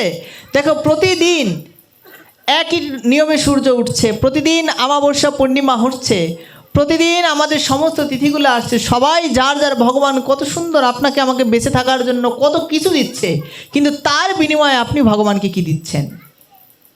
প্রশ্ন করেন তো একবার নিজেকে। কিন্তু ভগবান বলে, তারপরেও যেই জীব আমার দিকে একটিবার অগ্রসর হয়, আমি তার দিকে তারপরেও তার কাছে 10 বার এগিয়ে যাই।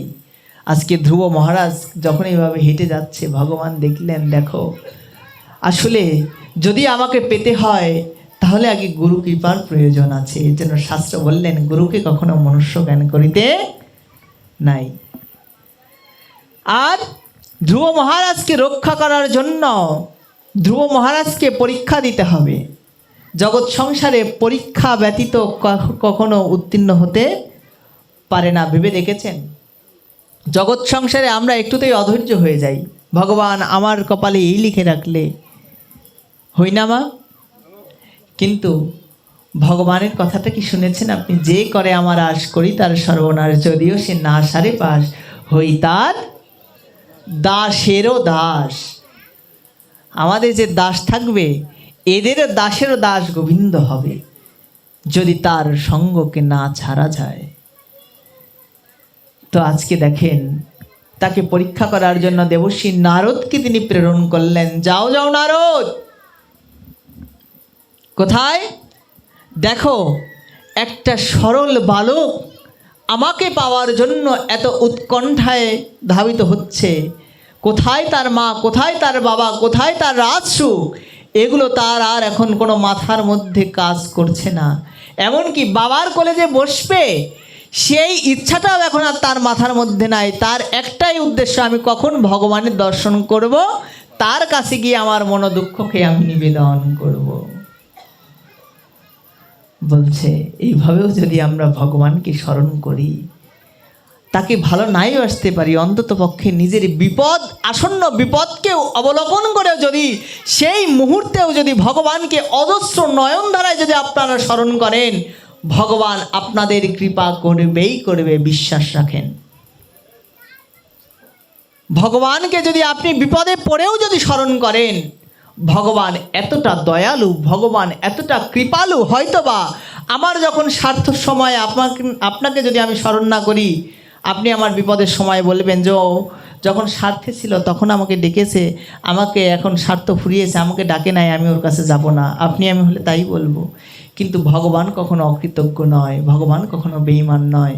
ভগবান বলে, জীব অসহায়, সে যদি আমাকে শত্রুভাবেও ভজনা করে, আমি ভগবান তাকে উদ্ধার করে দেয়নি। তাই গৌর সীতানাথ প্রেমানন্দে গৌর হরি। ভগবান বারবার বলে, যদি কেউ আমাকে ভালো না বেসেও যদি বলে, শত্রুভাবেও যদি আমাকে চায়, ভগবান বলে, আমি তার ওই শত্রু ভাবটাকে দর্শন করি না, আমি দেখি সে আমাকে দিন শেষে ডেকেছে। তো কংস মহারাজ কৃষ্ণকে কি ভালোবেসে চেয়েছিল না তাকে মারতে চেয়েছিল? কিন্তু ভগবান এই দিকে তার দেখলেন না যে আমাকে তিনি মারতে চেয়েছিলেন। তিনি দেখলেন মামাশ্রী আমাকে স্মরণ করেছে, তো অতএব আমি যদি তাকে অধম বলে উদ্ধার না করি, তাহলে আমি তো জগতের বন্ধু হতে পারলাম না। আমরা তো বন্দনার মধ্যে বললাম, হে কৃষ্ণ করুণা সিন্ধু দীনবন্ধু জগৎপতে, হে গোবিন্দ, তোমাকে যে স্মরণ করবে শুধু তুমি তাদেরই বন্ধু, কিন্তু যে তোমাকে গালি দিবে তার কি তুমি বন্ধু নও? বলতে তো পারি, জগৎ বন্ধু মানে কি? তুমি সবার বন্ধু, জগতের প্রত্যেকের বন্ধু। কি একটা পশু, কি একটা পক্ষী, কি একটা শত্রু, কি একটা মিত্র, সবাই তোমার কাছে সমান। বলছে ভগবান, তারও দৃষ্টান্ত দিয়ে গেলেন। যে দেখো দেখো, যে আমাকে শত্রুভাবেও ভজনা করবে, ভগবান বললেন আমি তাকেও উদ্ধার করে দেব। তারপরেও আমরা তার ভজনা করি না। পুতনা রাক্ষসী এসেছিলেন গোবিন্দকে মারার জন্য, হত্যা করার জন্য, হিংসাত্মক মনোভাব নিয়ে এসেছিল। তারপরেও গোবিন্দ তাকে মাতৃগতিতে প্রেরণ করে দিলেন, যাও, যেখানে আমার নন্দরানীর স্থান, যেখানে আমার মা যশোদার স্থান, যেখানে আমার দেবকীর স্থান, সেখানে তুমি আগেই চলে যাও। তাকে আগেই গমন করিয়ে দিলেন। এই হচ্ছে আমার ভগবান। এত আলাভোলা দেখেছেন ভগবান আমাদের, কত আলাভোলা।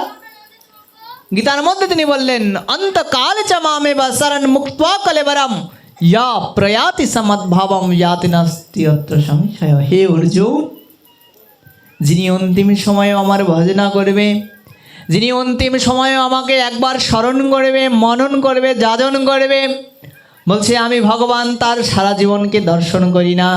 তিনি যে অন্তিম সময়ে আমাকে ডেকেছে, এই কথাটাকে আমি শুনে, এই কথাটাকে আমি দেখে আনন্দিত হয়ে সেই ভক্তকেও আমি সমস্ত পাপ থেকে উদ্ধার করে আমার শ্রীপাদ পদ্মে পৌঁছে দেয়নি। তাই গৌর সীতানাথ প্রেমানন্দে গৌর হরি গৌর।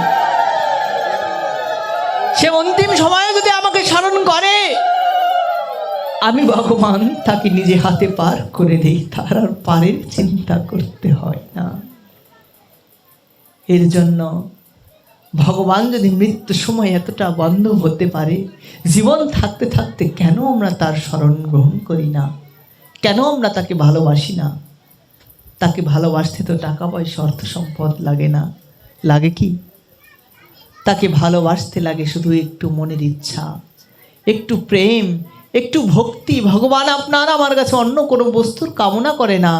ভগবান যদি আদেশ করে, তাকে সেবা করানোর জন্য হাজার হাজার দাস দাসী তৎক্ষণাৎ এসে প্রকটিত হয়ে যায়। কিন্তু তারপরেও ভগবানের বাসনা যে আমাকে একটু ভক্তরা ভালোবাসুক। ভক্তের মনোবাসনা, ভক্ত যা চায় আমি তাকে না চাইতেই দিয়ে দিব। গীতার মধ্যে ভগবান বললেন, কালকে শ্লোকটা বলেছিল কিনা আমি খেয়াল করতে পারি নাই, যে অনন্যাস চিন্তায়ন্তমং ये जना पर्যুপাসতে তেষাং নিত্যাভিযুক্তানাং যোগক্ষেমং বহাম্যহম। তুমি যদি আমার অনন্যভাবে ভজনা করো, আমি ভগবান তোমার সমস্ত দায়ভার নিজে কাঁধে বহন করব। তা আমাদের দায়ভার যদি ভগবান নেয়, আপনার আমার পাওয়ার কিছু বাকি থাকে? কিছু চাওয়ার বাকি থাকে? কোথায় সংসার, কোথায় পরিবার, এগুলো কি দেখার জন্য কি আমার আপনার চিন্তা করে স্টক করতে হয়, টেনশন করতে হয়? তার শুধু দায়িত্বটা তার উপরে ছেড়ে দিন। দেখবেন এই যে বর্তমানে এত হার্ট অ্যাটাকের সমস্যা, এত হৃদরোগের সমস্যা স্টক করে, এগুলো হচ্ছে কেন? সমস্ত সংসারের বোঝাটাকে নিজের মাথায় করে রেখেছি, যার কারণে চিন্তা বাড়ে। আর যার চিন্তা বাড়ে সেই শেষ পর্যন্ত স্টক করে। স্টক করে কি হয়? মারা যায়। মারা গেলে পরে সর্বোচ্চ 1 বছর পর্যন্ত তাকে সমাজ মনে রাখে, তাই না? আপনি আমি মারা গেলে কয়দিন মনে রাখবে? সর্বোচ্চ 1 বছর। যেদিন মারা যাবো দেখবেন কোথায় পুত্র, কোথায় পরিবার, কোথায় স্ত্রী, সবাই এসে অজস্র ধারায় কান্নাকাটি করবে, হায় হায় কি যেন জীবন থেকে চলে গেল, একে না পেলে হয়তোবা আমাদের জীবন বাঁচবেই না, এরকম মনে হবে। কিন্তু কতক্ষণ? যখন শ্মশানে নিয়ে যাওয়া হয়, যখন শ্মশানে নিয়ে যাওয়া হয়, যেই ছেলেটা এতক্ষণ পিতা পিতা বলে কাঁদছে, সেই ছেলেটাই তাড়াতাড়ি করে ওই খড় কাটাগুলো তাড়াতাড়ি করে হাতে নেয়, বাবার মুখাগ্নি করতে হবে। হায় রে সংসার। একটু আগেও বললো যে বাবা তোমাকে ছাড়া আমরা আর বাঁচবো না, সেই সন্তানের মুখ আলা করার জন্য আজকে আমার পাটকাঠিগুলোকে হাতে করে নিয়ে গোছায়। বাবার সত্য না মিথ্যা? যেই পিতার জন্য যখন তুলসী তলায় শুয়েছিল, তখনও অজস্র দ্বারায় বললো বাবা তুমি একবার ফিরে আসো, কোথায় গেলে কোথায় গেলে, এরকম মনে হচ্ছিল তাকে ছাড়া তার জীবনই বাঁচবে না। যখন মুখ আলা করে চলে যায়, সংসারে তোমাকে আমাকে ওইভাবে শ্মশান ঘাটে একলা রেখেই চলে যাওয়া হবে। স্বামী সন্তান পুত্র পরিবার তুমি চাইলেও সঙ্গে নিয়ে যেতে পারবে না।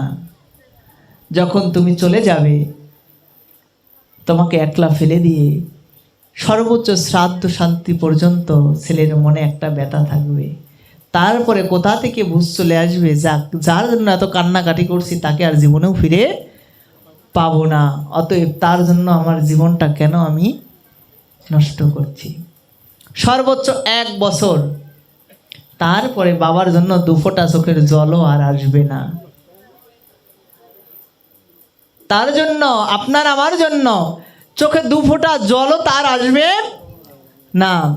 দেখেন, আপনারা অনেকেই হয়তো মা বাবা হারিয়েছেন, বলেন তো তাদের জন্য কি ইচ্ছা করলে এখন আপনার 2 ফোঁটা চোখের জল আসে? এটাই হচ্ছে সংসার। সংসারে কেউ কারো নয়, এগুলো সব মায়ার ফাঁস। যখন তোমার চোখের সামনে থেকে জিনিসগুলো চলে যাবে, মন থেকে সব ভুলে যাবে।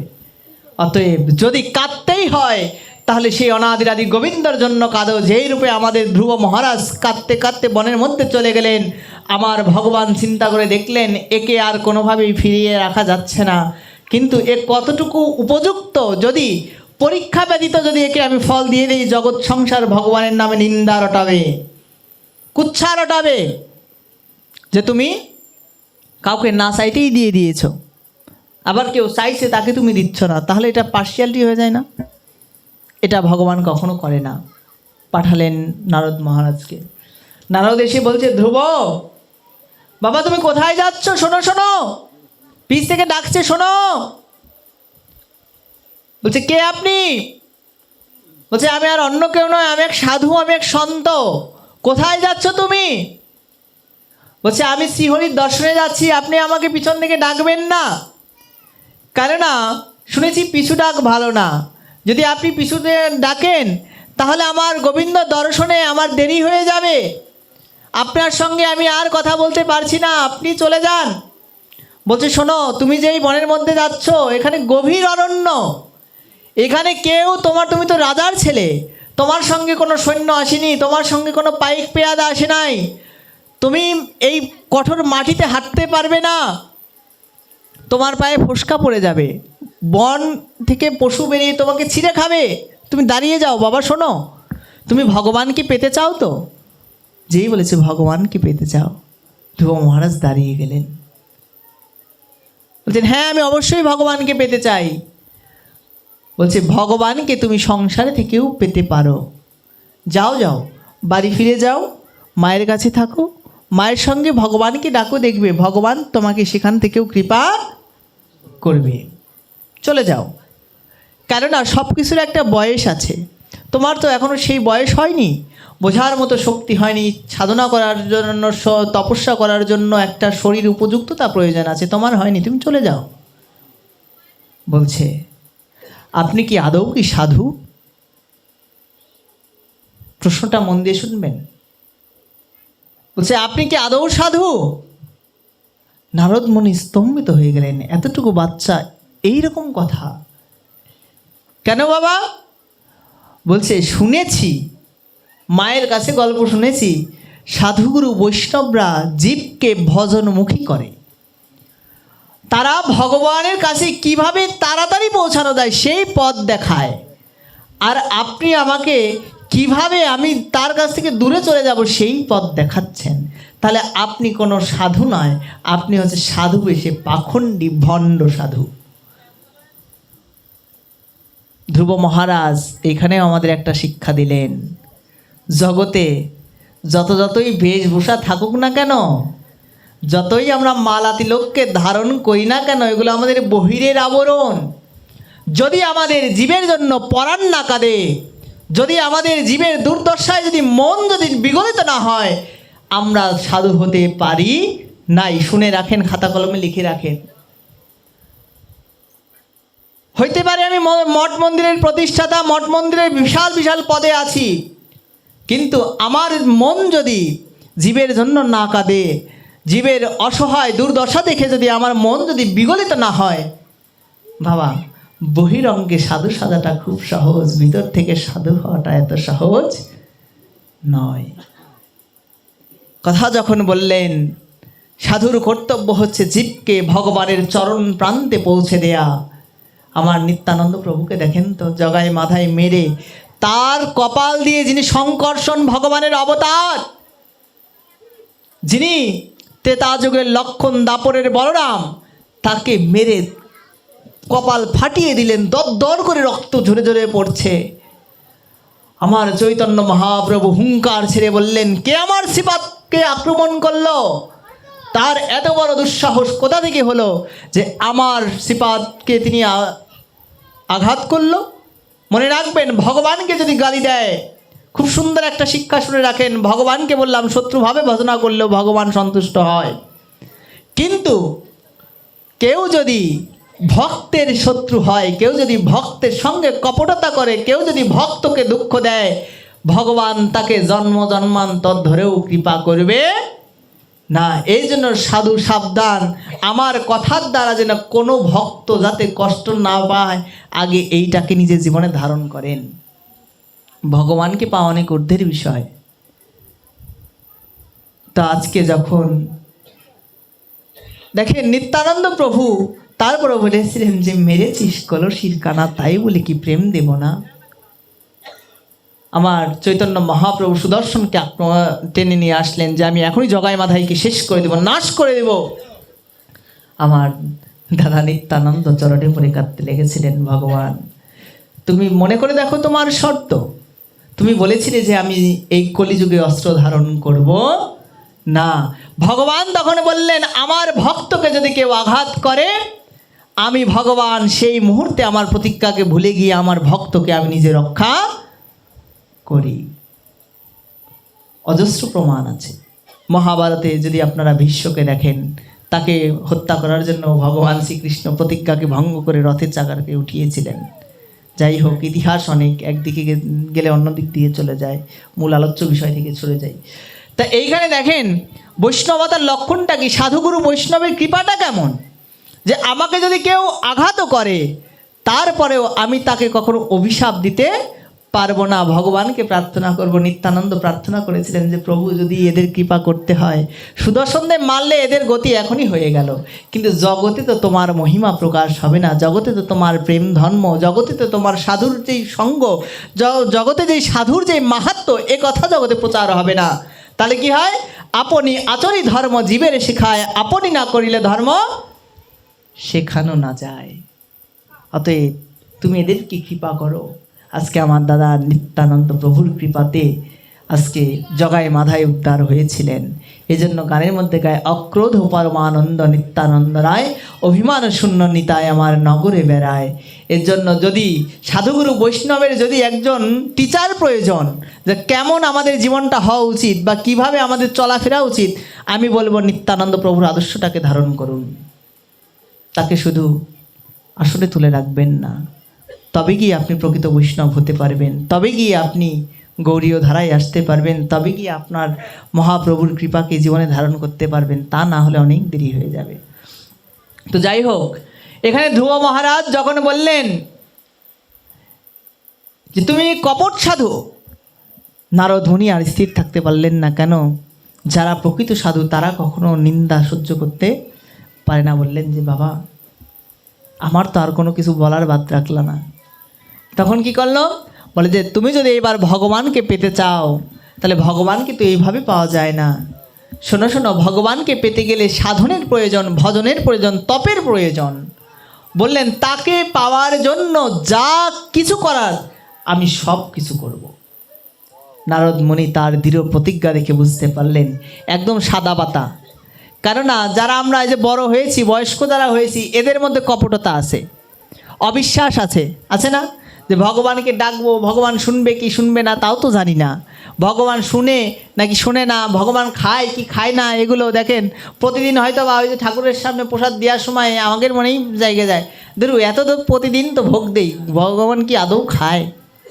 এগুলো আমার আপনার মনে আসতে পারে, কিন্তু একটা বাচ্চাকে দিয়ে দেখবেন বিগ্রহ সেবা দেয়াবেন, তাদের মনে কিন্তু এই বাসনা কিন্তু হয় না, তাদের মনটা সরল থাকে।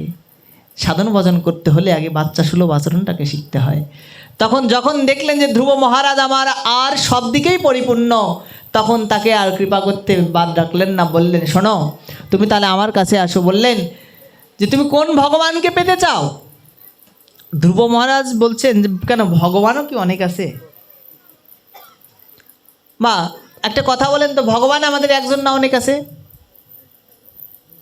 ভগবানও অনেক আছে। কিভাবে? আচ্ছা, শিবকে আপনারা ভগবান শিব বলেন না?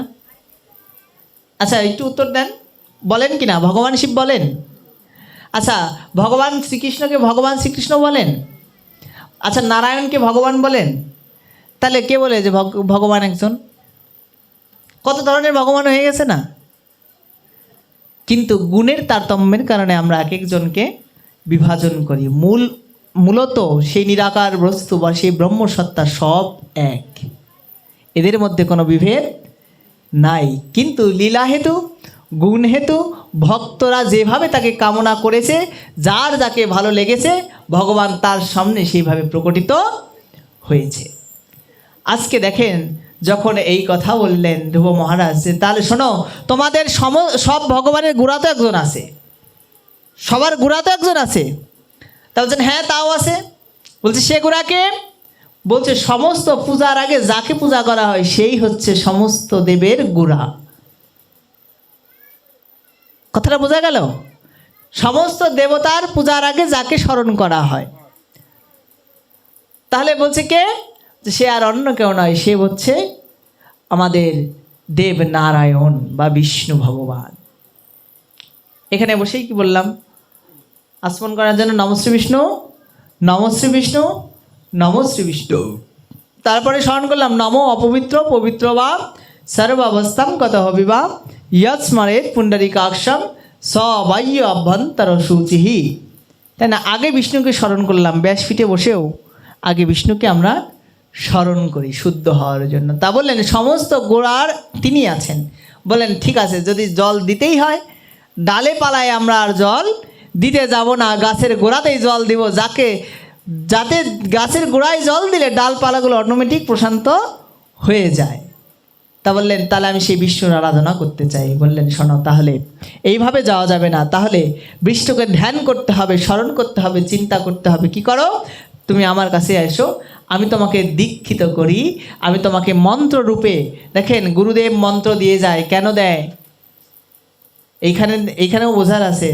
গুরুদেব কর্ণ দ্বারা যেই বীজ মন্ত্র প্রদান করে আপনাকে, সেই বীজ মন্ত্রের মধ্যে শক্তি আছে। যেমন একটা বীজকে মাটির মধ্যে গেড়ে রাখলে কিছুদিন পরে সেখান থেকে বৃক্ষ অঙ্কুরিত হয়, তদ্রূপ গুরুদেব যাকে যেই বীজ মন্ত্র দিয়েছে সেই বীজ মন্ত্রের উপর আগে নিষ্ঠা, ভক্তি, প্রেম আনেন, তাহলে দেখবেন ভগবান আপনার হৃদ মন্দিরেও প্রকটিত হবেন। কিন্তু যারা এই যদি একটা শুকনা মাটিতে যদি বীজ ফেলে রাখেন, তাহলে কিন্তু কখনো অঙ্কুরিত হবে? তার জন্য সেচের প্রয়োজন আছে না? এই জন্য ভগবান, এই জন্য যার যার গুরুদেব বলে মা এই মন্ত্রকে প্রতিদিন তোমরা স্মরণ করবে, মনন করবে। কেন? এই মন্ত্র স্মরণ মনন করতে করতে করতে করতে একসময় গোবিন্দ দর্শন হতে পারে এই মন্ত্রের মাধ্যমে। মন্ত্রের এত শক্তি। তখন তাকে দীক্ষা প্রদান করা হলো, ওম নমো ভগবতে বাসুদেবায়, এই মন্ত্রে তাকে দীক্ষা দিলেন। যখন দীক্ষা পেলেন, বললেন গুরুদেব তাহলে এখন তো আপনি আমার গুরু হয়ে গেলেন, কি করা যায়? বলছে এইবার তুমি গমন করো, এবার আর তোমাকে কেউ প্রতিহত করতে পারবে না। এইবার তুমি যত বনের মধ্য দিয়েই গমন করো না কেন, এই নামের প্রতি বিশ্বাস রাখো, নামের প্রতি শ্রদ্ধা রাখো। কোনো জগতের জন্তু জানোয়ার মানে কেউ তোমাকে কোনো ক্ষতি করতে পারবে না। এতক্ষণ তুমি অসুরক্ষিত ছিলে, এইবার আমি ভগবানকে তোমার মধ্যে দিয়ে গেলাম, এইবার ভগবানের শক্তি তোমাকে রক্ষা করবে। এর জন্য যার ভরসা গুরুদেব, তার কখনো চিন্তা করতে হয় না। এর জন্য সাধুগুরু বৈষ্ণবের কাছে আশ্রয় নিতে হয়, নিজেকে স্যালেন্ডার করতে হয়, নিজেকে আত্মসমর্পণ করতে হয়, আর তাদের বাক্যকে হৃদয়ে ধারণ করে রাখতে হয়। কেন? যদি রাখতে পারেন, হয়তোবা আমি ভুল হতে পারি, কিন্তু আমার এই ভগবানের কথা তো ভুল হতে পারে না, পারবে কি? অতএব এগুলোর একটা দাহিকা শক্তি আছে, কিন্তু আমরা কলির জীব বুঝি না। যখন চলে গেলেন এইভাবে যেতে যেতে 1 মাস 2 মাস 3 মাস করতে করতে যখন দেখতে দেখতে দিন পেরোয়, ধ্রুব মহারাজ আগে যা আহার করতেন দেখেন ছোট বাচ্চা, কিন্তু আস্তে আস্তে দেখলেন যে না, আমার ভজনের সময় নষ্ট হয়ে যাচ্ছে, আমার ভগবানকে ডাকার যতটুকু সময় আমি আহার করব ততটুকু সময়